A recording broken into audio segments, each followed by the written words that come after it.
I believed in our marriage with every fiber of my being.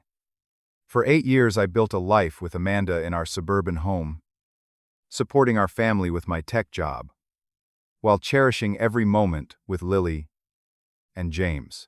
I had always put family first, turning down promotions that would take me away from soccer games and bedtime stories.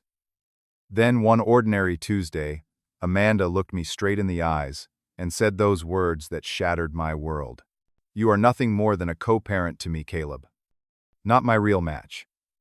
Before I tell you how I transformed our marriage, let me know where you are watching from, and hit subscribe if you have ever felt undervalued by someone you love. Your support means everything as I share the most painful chapter of my life. I met Amanda during my junior year of college.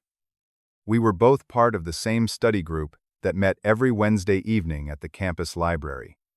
The first time I saw her, she was arguing passionately about economic theory with another student. Her intelligence and confidence immediately captivated me. With her wavy brown hair and bright green eyes that lit up when she talked about her dreams, I was drawn to her energy and ambition. "You have interesting perspectives," I told her after that first session, gathering my courage to strike up a conversation. "Would you want to grab coffee sometime and continue the debate?" She smiled a smile that would eventually become the highlight of my days. I would like that. Fair warning though, I never backed down from my positions. That coffee date turned into dinner the following weekend, which evolved into movie nights and long walks around campus. We discovered our shared love for travel, both having dreams of seeing the world someday.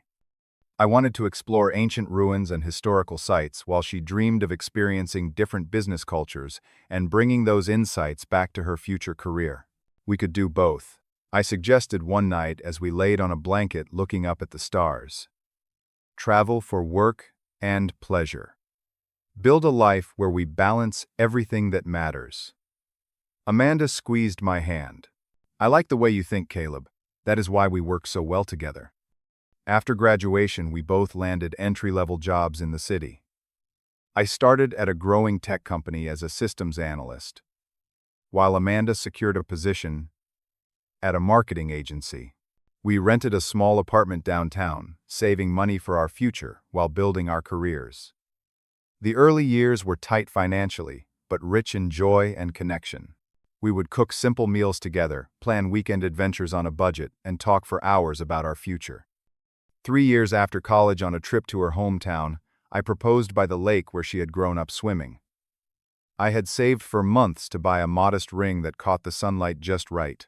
Her family helped me arrange a picnic at sunset, and when I got down on one knee, her eyes filled with tears. "You are my perfect match," she whispered as she said yes. Our wedding was small but beautiful, held at that same lake the following summer. Amanda looked breathtaking in a simple white dress, her father proud beside her as they walked down the aisle. My best friend from childhood was my best man, and her sister served as maid of honor. We wrote our own vows, promising to support each other's dreams and grow together through whatever life brought our way.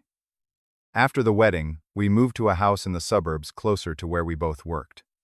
The commute was reasonable, and the neighborhood had good schools for the family we hoped to start.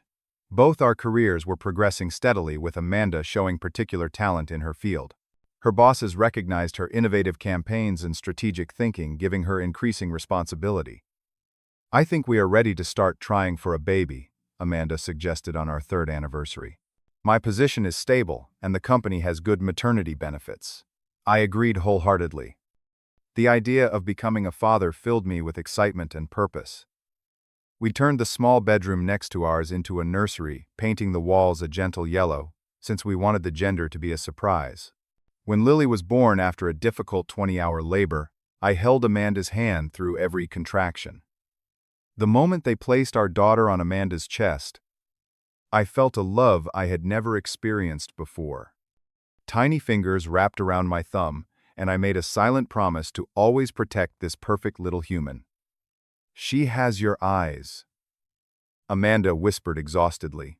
"And your determination," I replied, noticing how our daughter already seemed to survey the world with curiosity.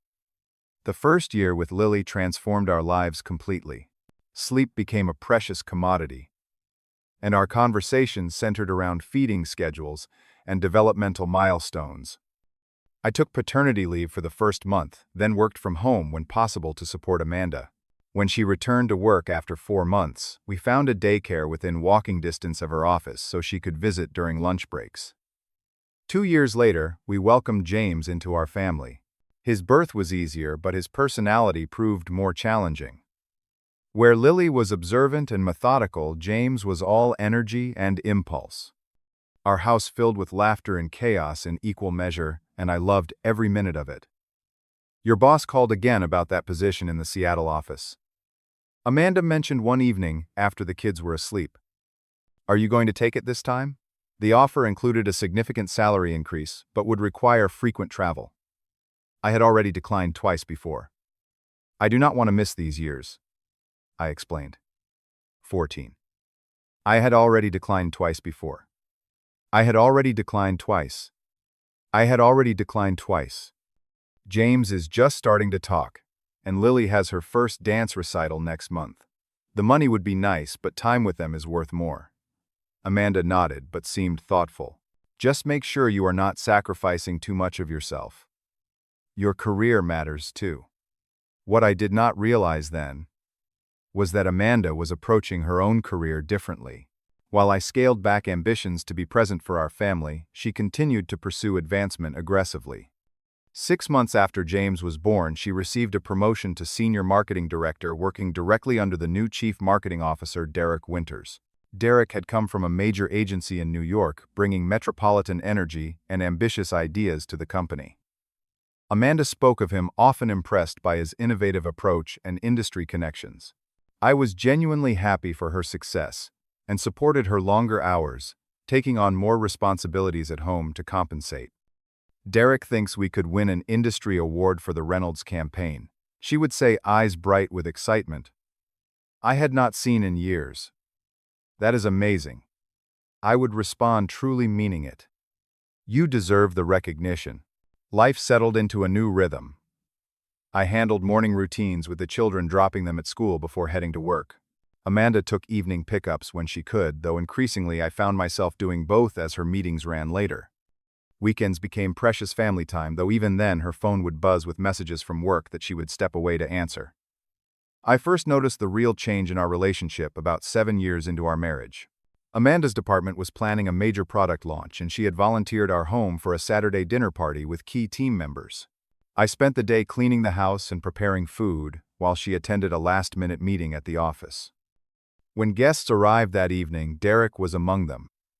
Tall and confidently stylish, in a way I had never managed. He carried expensive wine and greeted me with a firm handshake. So you are the man behind the superstar, he said with a smile that did not quite reach his eyes. Amanda talks about the kids constantly but keeps you a mystery. Throughout the evening, I noticed how Amanda lit up around him. They shared inside jokes from work and finished each other's sentences when discussing projects. She laughed more loudly at his comments than anyone else's, touching his arm occasionally, in a way that made me increasingly uncomfortable.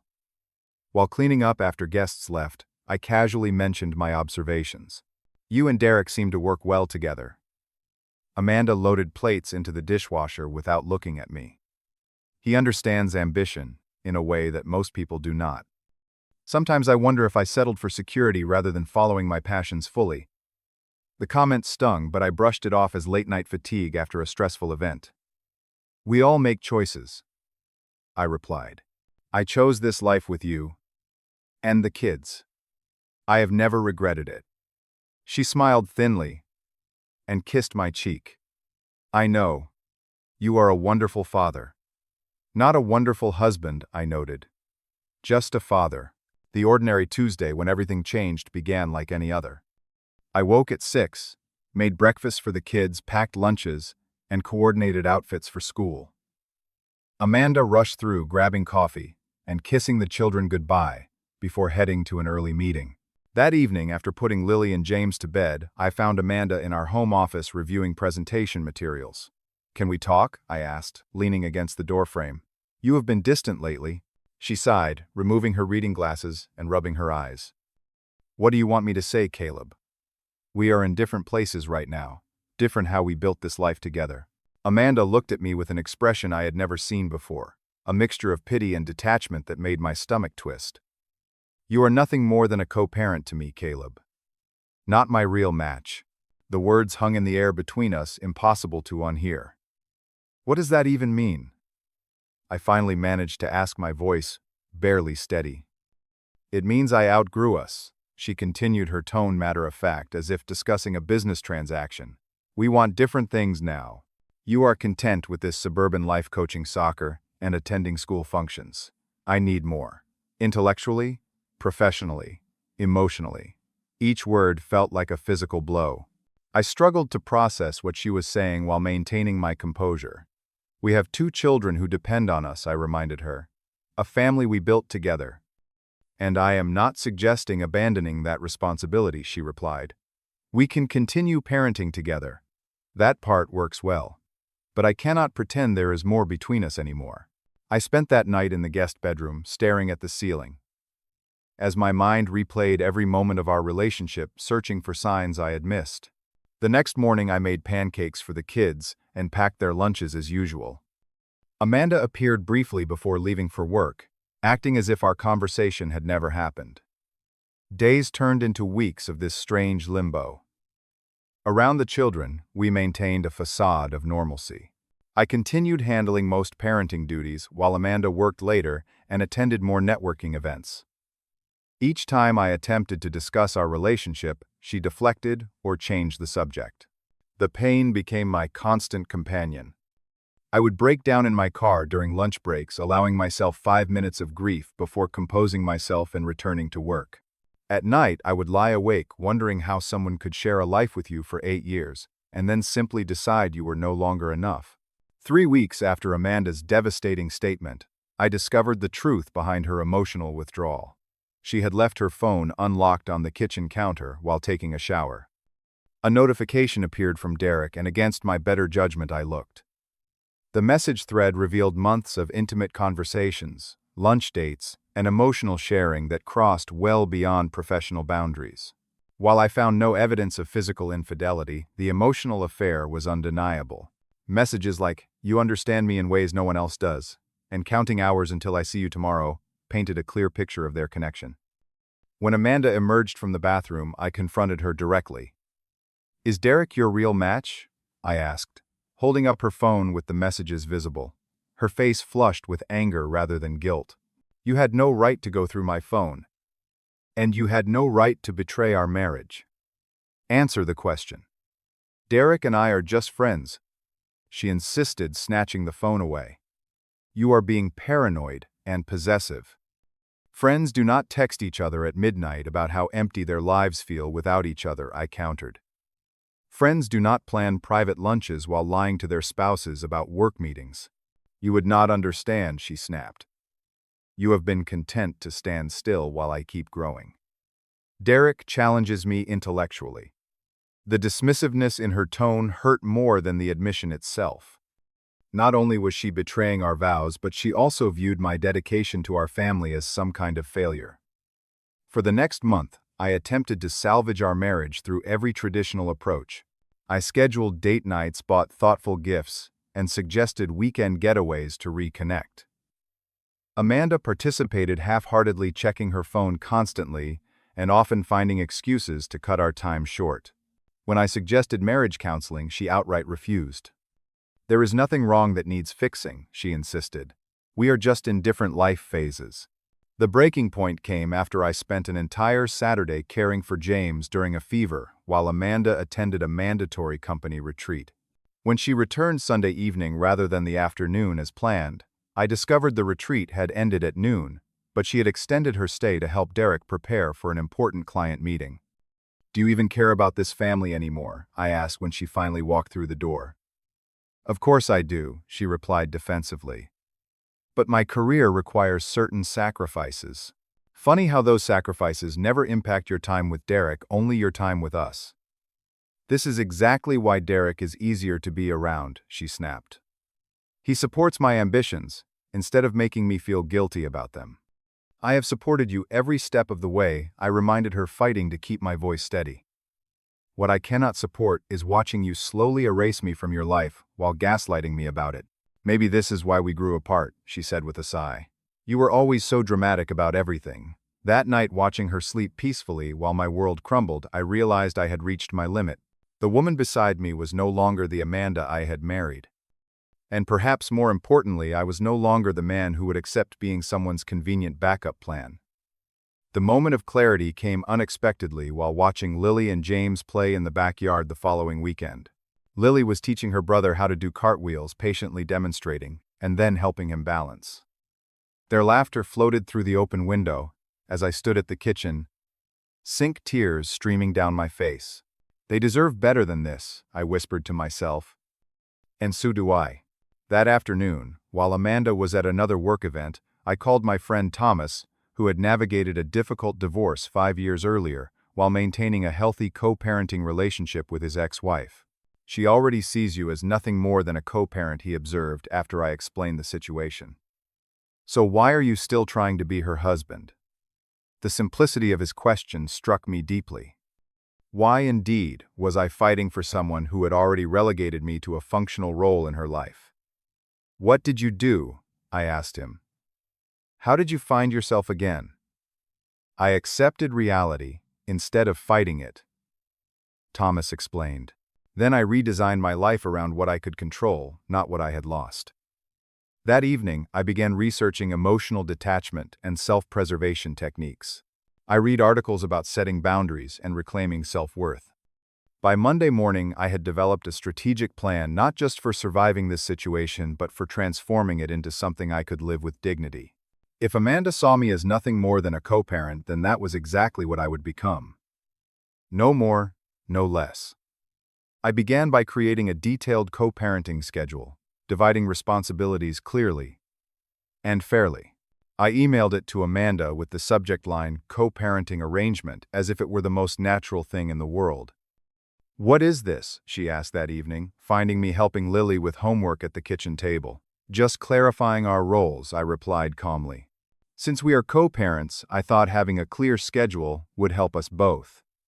The confusion on her face was evident, but I offered no further explanation. I maintained polite, pleasant conversation about the children, but volunteered nothing about my day, my feelings, or my thoughts on anything personal. Next, I moved my belongings to the guest bedroom, permanently explaining to the children that Daddy needs space for his computer work at night. I established a separate checking account while maintaining contributions to our joint account for household expenses. I signed up for a gym membership and began working out 3 mornings a week before the kids woke up. I reconnected with old friends I had lost touch with during years of prioritizing family time. I enrolled in an advanced certification program in my field, something I had postponed for years. Most significantly, I stopped performing the countless small acts of love and consideration that had defined our relationship. No more surprise coffee left warming for her in the morning. No more checking in during the day just to connect. No more waiting up when she came home late. No more romantic gestures or date suggestions. Amanda noticed the change immediately but seemed unsure how to address it. After a week of my new approach, she attempted to engage me in our usual evening conversation. How was your day? She asked as I prepared dinner for the children. Fine, thank you, I replied pleasantly. Lily needs her permission slip signed for the museum trip. It is on the counter. That is not what I asked, she pressed, looking increasingly frustrated. What is going on with you? I turned to her with a calm smile. Nothing at all. Just focusing on being an effective co-parent as you wanted. Her face flushed. That is not what I meant, and you know it. Actually, I do not know what else you could have meant by nothing more than a co-parent, not my real match. I replied, keeping my tone conversational for the children's sake. I am simply adjusting to the role you defined for me. Over the following weeks, Amanda's behavior began to shift. Her late nights with Derek became less frequent.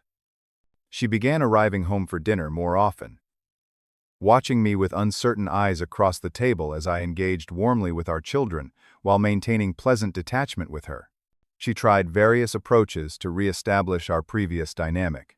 She suggested family outings that I politely declined due to prior commitments.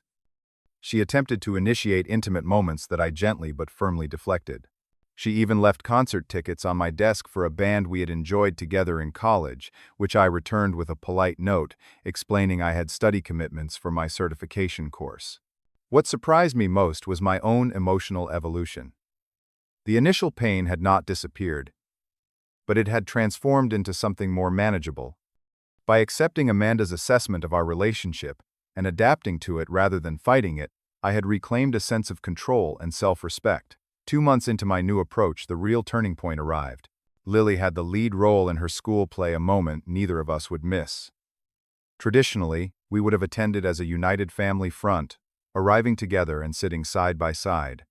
Instead, I informed Amanda I would meet them at the school, as I had a certification class that afternoon. I arrived at the auditorium 15 minutes before the performance, spotting Amanda already seated in the center section. She had saved a seat beside her, her purse placed deliberately on the empty chair. Instead, I chose a seat at the end of another row with better visibility of the stage. When she noticed me, her expression shifted from surprise to hurt. Throughout the performance, I saw her glancing in my direction more often than watching our daughter on stage. Lily was magnificent, delivering her lines with confidence that made my heart swell with pride. After the show, I congratulated Lily with a huge hug and presented her with a bouquet of flowers I had picked up on the way. "You were amazing, sweetheart." Every word was perfect. Amanda approached us, attempting to create the appearance of family unity. "Should we all go for ice cream to celebrate?" she suggested brightly. "That sounds wonderful," I replied. "You two enjoy that special time together. I have my study group in 30 minutes, but I can pick her up from your office afterward if that helps." In the parking lot, Amanda finally confronted me directly. I had just helped Lily into her car and was walking toward my own when Amanda called my name, her voice cracking with emotion. "What are you doing, Caleb?" she demanded, tears forming in her eyes. "Being exactly what you said I was," I replied calmly. "Nothing more than a co-parent." "This is not what I wanted," she whispered, a tear sliding down her cheek. "What did you want, Amanda? To have me waiting faithfully at home while you explored a connection with Derek? To have the security of our family without having to invest in our marriage? You cannot designate someone as just a gaff to divinate co-parent and then expect husband privileges." "I have been an idiot," she admitted, wrapping her arms around herself. "I got caught up in Derek's attention and the excitement of something new. I took you for granted because I knew you would always be there. Now, I am terrified of losing our family. You already decided our family was not enough for you." I reminded her, maintaining my emotional distance despite the urge to comfort her. "And Derek, how is that going?" She looked away. The shine wore off quickly once I saw how self-centered he really is. "He has been pushing for more than I want to give." And when I hesitated, he started pursuing someone else in the department. It was never real, just flattering attention that made me feel special temporarily. "I made you feel special for 8 years, I said quietly. "You just stopped noticing." 2 days after the school play confrontation, Amanda texted asking to meet at a neutral location to talk. We arranged to meet at a quiet cafe, halfway between our workplaces during lunch hour. She was already seated when I arrived, looking more vulnerable than I had seen her in years.